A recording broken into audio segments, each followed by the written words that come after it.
Hello dear students, कैसे हैं आप सभी। आशा करती हूँ आप सब ठीक होंगे, स्वस्थ होंगे, अच्छे होंगे। आईसीटी वर्चुअल क्लासरूम देहरादून में आप सभी का स्वागत करती हूँ। मेरा नाम समता है और बच्चों, आपका चैप्टर चल रहा है क्लास 10th में लाइफ प्रोसेसेस। कल की क्लास में, कल के सेशन में हम लोगों ने ये जाना था एक प्रयोग के माध्यम से कि किस तरह से सूर्य का प्रकाश संश्लेषण की प्रोसेस के लिए जरूरी है। Sunlight is necessary for the process of photosynthesis. उसके लिए हमने एक प्रयोग किया था। प्रयोग बहुत ही इजी था। वो जो एक्सपेरिमेंट था वो आप अपने घर पे भी ट्राई कर सकते हैं। और साइंस ऐसा सब्जेक्ट है जहाँ पे जो चीजें आपको बताई जा रही हैं उसको साबित करने की जरूरत होती है। तो प्रयोग क्या करते हैं, जो भी तथ्य हैं उनको साबित करने के लिए प्रयोग किए जाते हैं और प्रयोग करने के बाद ये प्रूफ किया जाता है कि जो ये बात बताई जा रही है, जैसे कि हम देख तो सकते नहीं है इस प्रोसेस को, कि प्रकाश संश्लेषण की प्रोसेस को हम होते हुए देखें, तो हम प्रयोग करते हैं और प्रयोग करने के बाद ये पता लगाते हैं कि किस तरह से सनलाइट नेसेसरी है फोटोसिंथेसिस की प्रोसेस के लिए। आज हम क्लोरोफिल नेसेसरी है फोटोसिंथेसिस की प्रोसेस के लिए, उसको रिवाइज करते हुए आगे बढ़ेंगे। और कार्बन डाइऑक्साइड गैस जरूरी है फोटोसिंथेसिस की प्रोसेस के लिए, उसको समझेंगे। Let's go to the smart board. बच्चों, प्रकाश संश्लेषण की प्रक्रिया के बारे में आप सभी जानते हैं कि प्रकाश संश्लेषण की प्रक्रिया में कच्ची सामग्री के रूप में आपको सूर्य के प्रकाश की और पत्तियों में पाए जाने वाले हरे वर्णक यानी कि क्लोरोफिल की या हरित लवक की जरूरत होती है। प्रकाश संश्लेषण की प्रक्रिया को पूरा होने के लिए कार्बन डाइऑक्साइड गैस की भी जरूरत होती है जो आपके वातावरण में मौजूद होता है। तो इसके लिए एक एक्सपेरिमेंट कल हमने करा था कि सूर्य का प्रकाश जरूरी है फोटोसिंथेसिस के लिए, उसको हम कैसे साबित करेंगे, कैसे प्रूफ करेंगे। तो आज हम रिवाइज करेंगे कि क्लोरोफिल जरूरी है प्रकाश संश्लेषण की प्रक्रिया के लिए। Chlorophyll is essential for photosynthesis और इसके बारे में समझेंगे, है ना। तो हमने कल बात करी थी कि अगर हम एक ऐसे पौधे का चुनाव करें जिस पौधे की पत्तियों में हरा रंग भी हो और व्हाइट कलर भी हो, और ऐसा पौधा होता है जो सजावटी पौधे होते हैं आपके पास जिन्हें हम क्रोटन के नाम से जानते हैं। अगर हम क्रोटन या मनी प्लांट के पौधे को ले लें और उसको अंधेरे कमरे में 2-3 दिन के लिए रख दें, ठीक है। क्यों रख दें?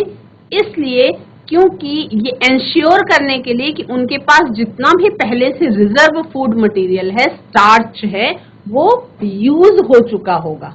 उस समय तक जो रिजर्व फूड मटेरियल है वो यूज हो चुका होगा और उसके बाद ये आप समझेंगे कि उसके पास खाना खत्म हो गया होगा।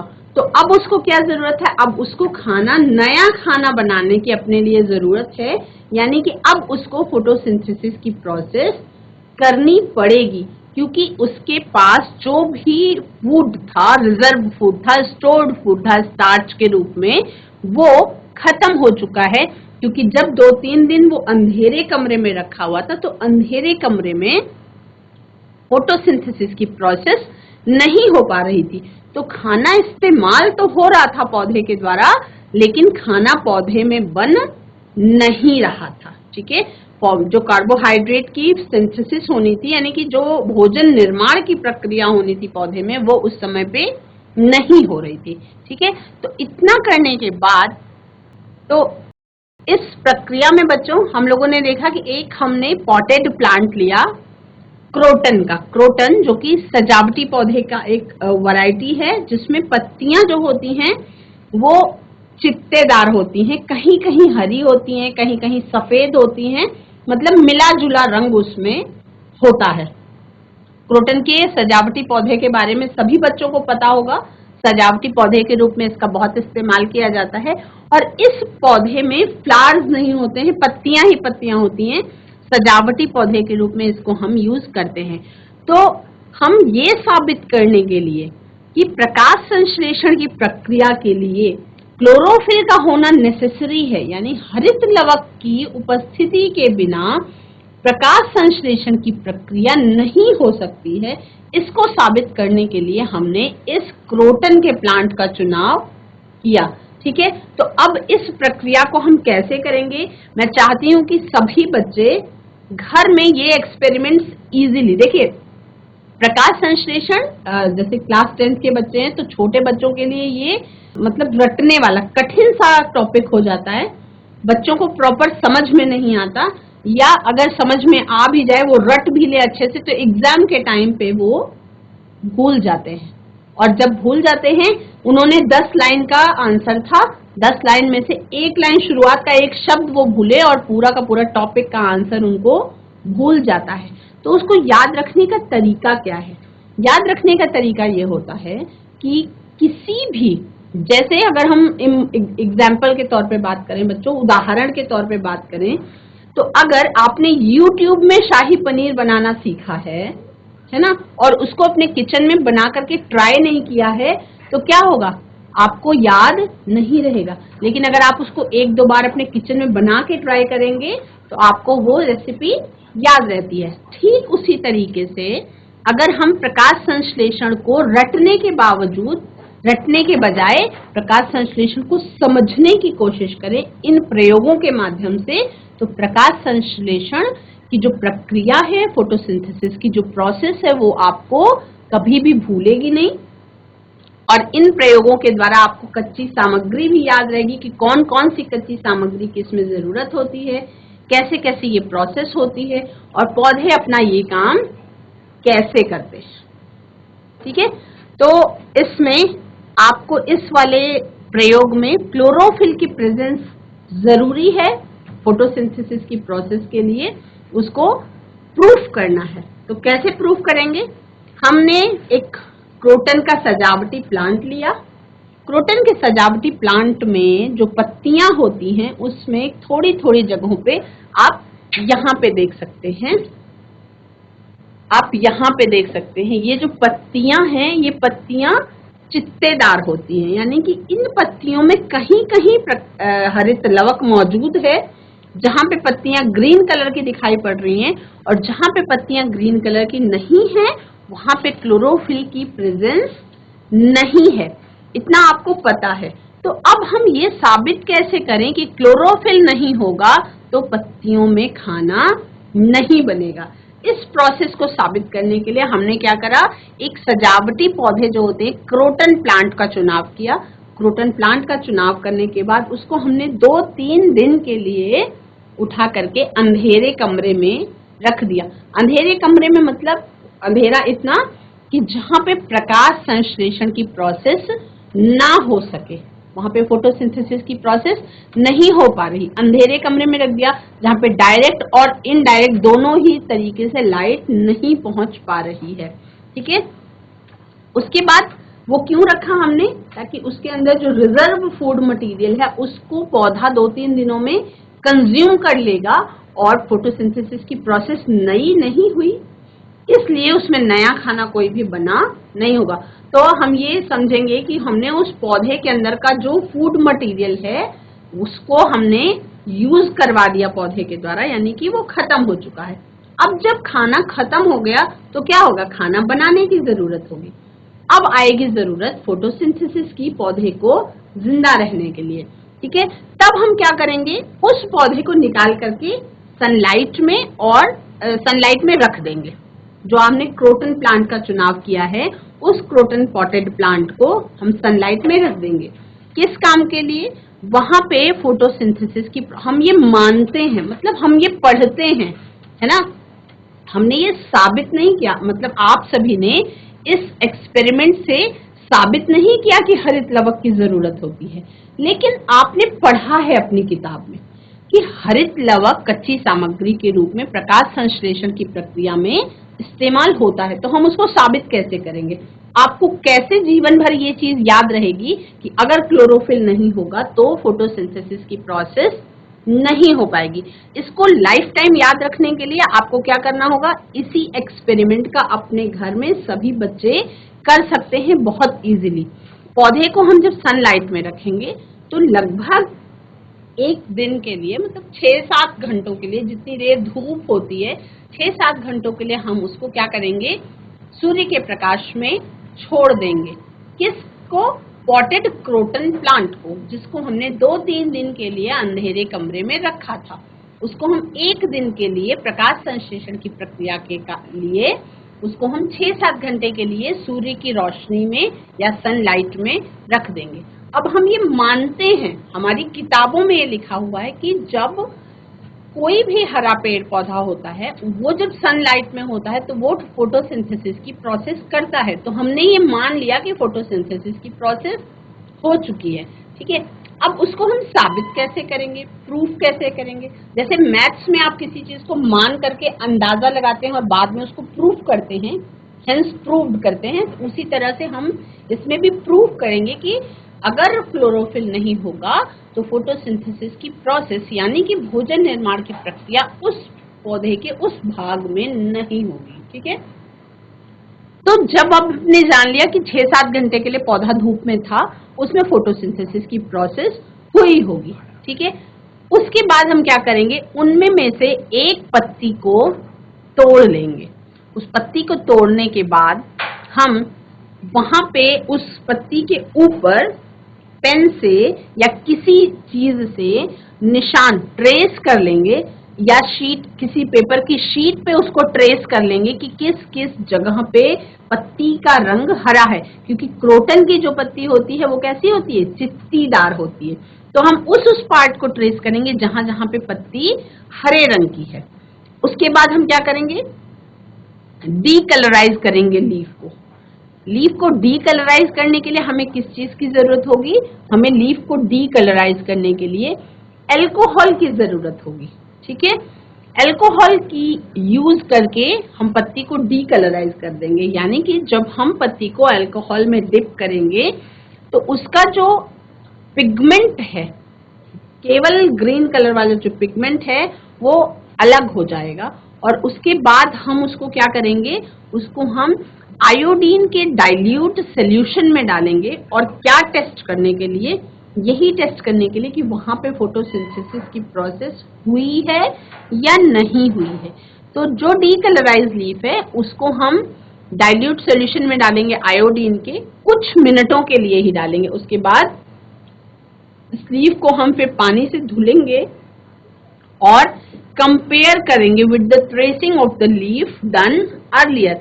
हमने जो ट्रेसिंग की थी पत्ती की, जो हमने निशान लगाए थे कि किस किस जगह पे ग्रीन कलर मौजूद था, हम आयोडीन टेस्ट के पहले देखते हैं कि पत्ती में यहाँ पे ग्रीन कलर प्रेजेंट था, यहाँ पे ग्रीन कलर प्रेजेंट था, यहाँ पे ग्रीन कलर का पैच था, यहाँ पे ग्रीन कलर था, यहाँ पे थोड़ा सा ग्रीन कलर था और यहाँ पे ग्रीन कलर था। बाकी पत्ती जो थी वो वाइट थी, ठीक है।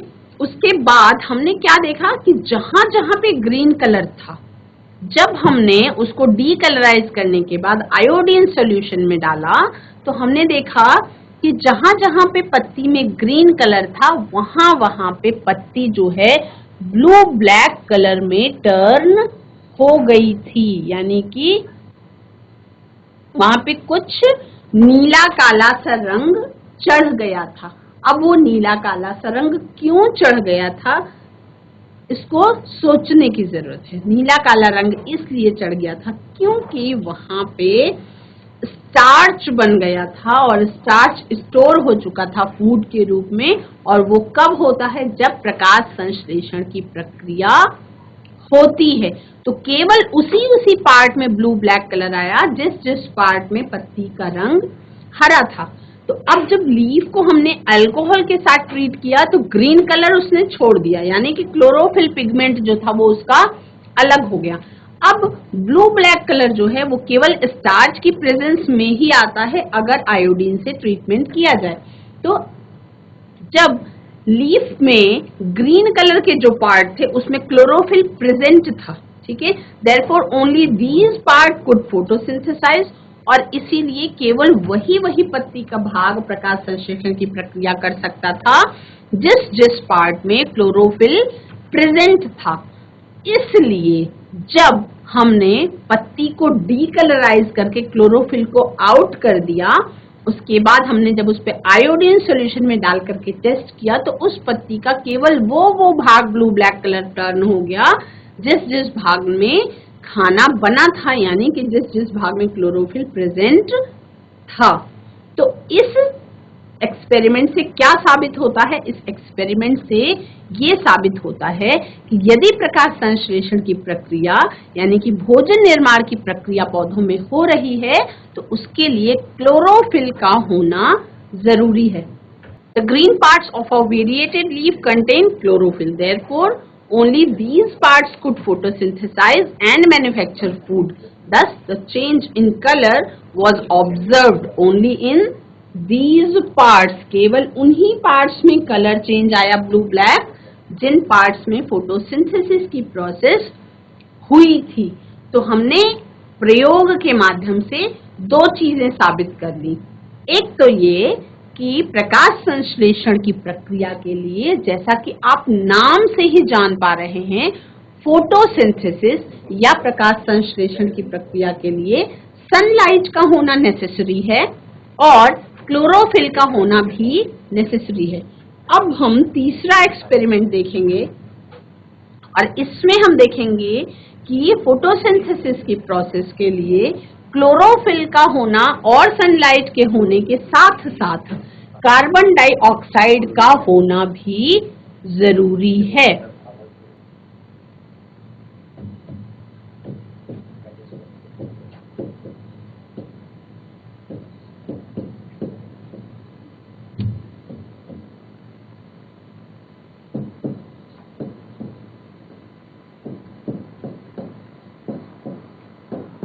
प्रकाश संश्लेषण की प्रक्रिया के लिए CO2, जिसे हम क्या कहते हैं, कार्बन डाइऑक्साइड गैस कहते हैं, उसका होना नेसेसरी है।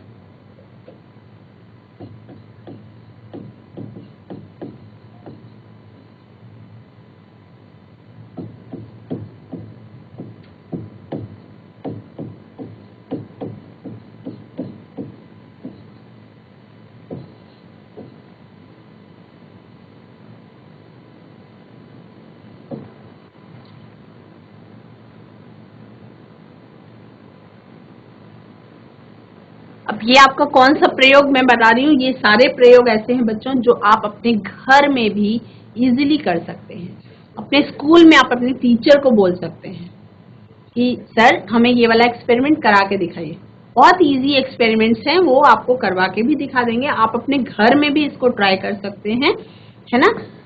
कुछ एक्सपेरिमेंट्स ऐसे हैं जो बहुत आसान हैं, जिनमें में से मैंने आपको जो दोनों एक्सपेरिमेंट्स कराए जिसमें क्लोरोफिल की प्रेजेंस और सनलाइट की प्रेजेंस इसेंशियल है प्रकाश संश्लेषण की प्रोसेस के लिए, उन दोनों को साबित करने के बाद आप एक तीसरा प्रयोग देखेंगे और इस प्रयोग में हम ये साबित करेंगे, क्योंकि इन जो ये प्रोसेस हो रही है इसमें हम इसको अपनी आंखों से देख नहीं सकते होते हुए, है ना, तो इसको हमको एक्सपेरिमेंट से साबित करना होगा।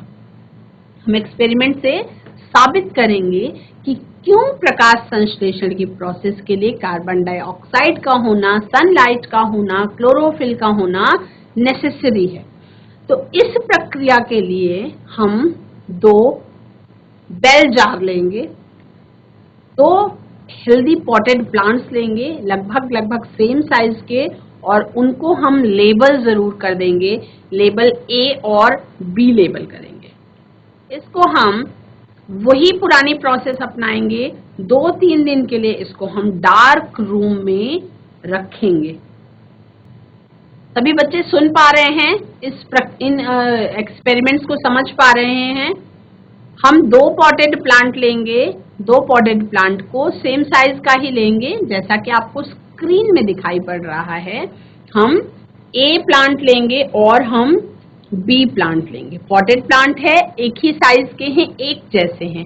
अब इन पर हम लेबल कर देंगे, लेबल हम गमले के ऊपर ही कर देंगे। यहाँ पे हम A लिख देंगे और यहाँ पे हम B लिख देंगे, ठीक है। और उसके बाद इन हम पौधों के, इन पॉटेड प्लांट्स को हम क्या करेंगे, अंधेरे कमरे में 2-3 दिन के लिए रख देंगे, ठीक है। उसके बाद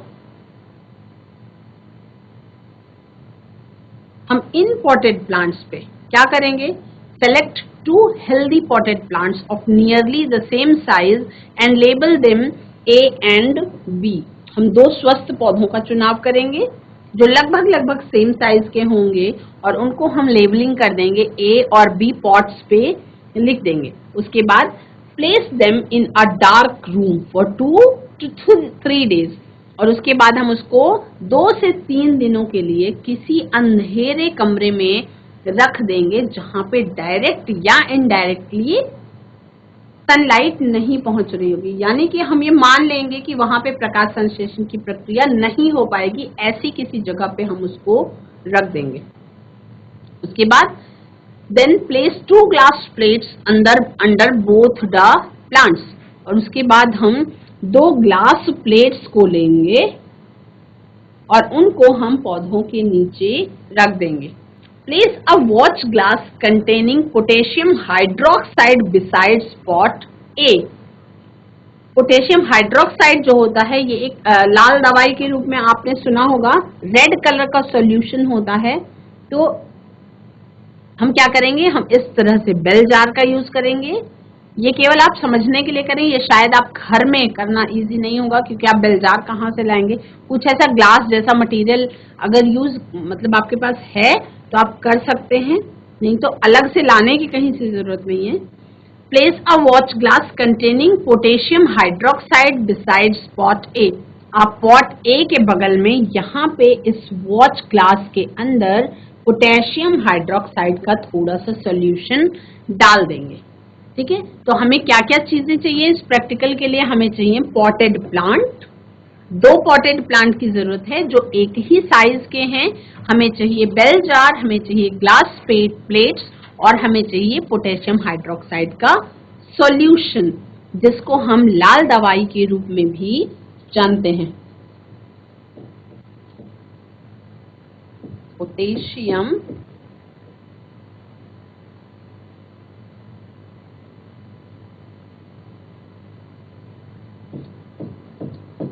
हाइड्रोक्साइड, इसको हम लाल दवाई के रूप में भी जानते हैं। चोट लगने पर इसका इस्तेमाल भी किया जाता है। ठीक है, तो पोटेशियम हाइड्रोक्साइड को वॉच ग्लास में थोड़ा सा डालेंगे और उसको पॉट ए के बगल में रखेंगे। पॉट बी के बगल में ये वॉच ग्लास नहीं रखेंगे जिसमें पोटेशियम हाइड्रोक्साइड है। ठीक है, उसके बाद हम क्या करेंगे?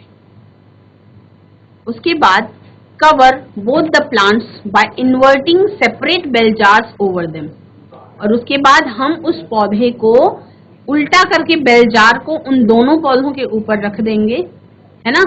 तो आप मतलब जो पोटेशियम हाइड्रोक्साइड सॉल्यूशन होता है ये कार्बन डाइऑक्साइड को एब्जॉर्ब करता है। ये कार्बन डाइऑक्साइड को एब्जॉर्ब करने के लिए यूज किया जाता है। तो अब उस बेल जार के अंदर क्या होगा, पोटेशियम हाइड्रोक्साइड वहां पे प्रेजेंट कार्बन डाइऑक्साइड को जो उस बेल जार के अंदर प्रेजेंट है उसको एब्जॉर्ब कर लेगा, और तब जो पॉटेड ए प्लांट है उस पे कार्बन डाइऑक्साइड अवेलेबल नहीं होगी, यानी प्लांट ए की कार्बन डाइऑक्साइड को हम खत्म कर देंगे, है ना। ये प्रोसेस अभी तक समझ में आ गई। हम क्या करेंगे, 2 पॉटेड प्लांट्स लेंगे सेम साइज के, उनको 2-3 दिन के लिए अंधेरे कमरे में रख देंगे। उसके बाद हम पॉट जो ए है उसके पास एक वॉच ग्लास में पोटेशियम हाइड्रोक्साइड सॉल्यूशन डालेंगे थोड़ा, और उसके बाद उसको हम बेल जार से ढक देंगे। जो पोटेशियम हाइड्रोक्साइड होता है, potassium hydroxide is used to absorb CO2, यानी पोटेशियम हाइड्रोक्साइड का हमने यूज क्यों किया है, क्योंकि वो कार्बन डाइऑक्साइड गैस को अवशोषित कर लेता है।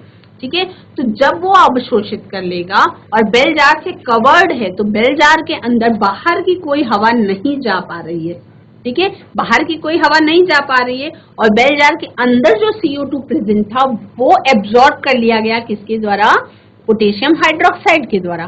तो अब क्या हुआ, CO2 is not available for plant A, तो अब प्लांट ए के लिए CO2 जो है वो अवेलेबल नहीं है। अब क्या करेंगे, now seal the bottom of the jars to the glass plates with the help of Vaseline, और उसके बाद वैसलीन का यूज करके हम जो जार्स का बॉटम है उसको ग्लास प्लेट्स हमने जो पॉट के नीचे रखी थी उस पे हम वैसलीन लगा करके उसको कवर कर देंगे, यानी कि उसमें बाहर की कोई हवा एंटर नहीं करने पाएगी। क्यों करेंगे ऐसा? This prevents the entry of CO2 into the setup. तो जो हमने सेटअप बनाया है उसमें बाहरी वातावरण की CO2 एंटर ना कर सके, इसलिए हम उसको सील कर देंगे।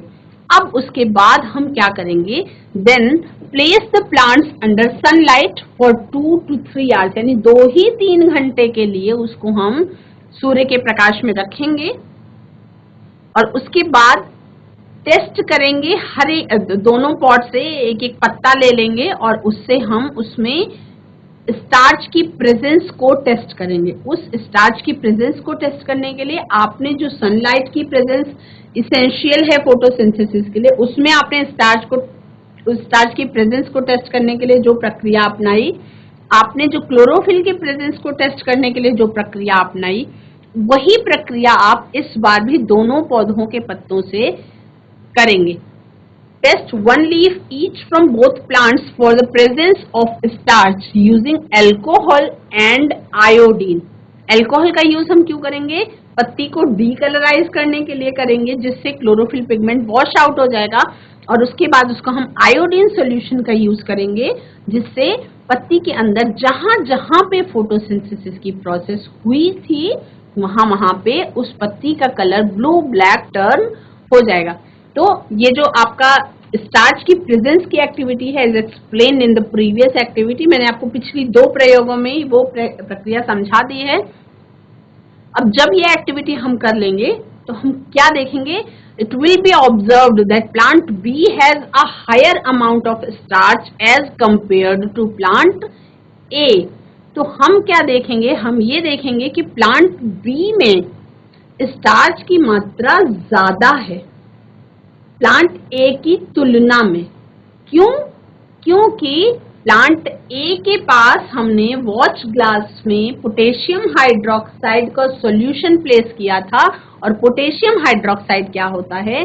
कार्बन डाइऑक्साइड को एब्जॉर्ब कर लेता है, यानी कि पॉटेड प्लांट ए के लिए कार्बन डाइऑक्साइड नहीं मिली जितनी उसको जरूरत थी फोटोसिंथेसिस की प्रोसेस को कंप्लीट करने के लिए। तो उसमें बहुत हल्का फूड स्टार्च का स्टोरेज हुआ और जो प्लांट बी था उसमें स्टार्च का स्टोरेज अच्छा हुआ, क्योंकि वहां पे हमने कोई भी ऐसी एक्टिविटी नहीं की थी जिससे कार्बन डाइऑक्साइड ना मिले उसको, है ना। तो प्लांट बी में क्या हुआ? स्टार्च का स्टोरेज ज्यादा हुआ और प्लांट ए में स्टार्च का स्टोरेज कम हुआ। ठीक है, अब एक्सप्लेनेशन इस एक्टिविटी का कैसे? This happens because potassium hydroxide present besides plant A absorbs all the CO2। अब ये एक नई बात है कि कौन सा विलयन ऐसा है जो कार्बन डाइऑक्साइड को अवशोषित करता है। तो आपको आज पता चल गया कि पोटेशियम हाइड्रोक्साइड का सॉल्यूशन ऐसा सॉल्यूशन होता है, ऐसा केमिकल होता है जो कार्बन डाइऑक्साइड को एब्जॉर्ब कर लेता है। इसको हम सामान्य भाषा में पोटेशियम हाइड्रोक्साइड को लाल दवाई के नाम से भी जानते हैं, जिसको चोट लगने पर भी यूज किया जाता है। तो जब हमने देखा कि वहां से हमने कार्बन डाइऑक्साइड कम कर दी, तो हमने क्या देखा कि plant A is not able to photosynthesize and manufacture food. तो प्लांट ए के पास क्या हो गया?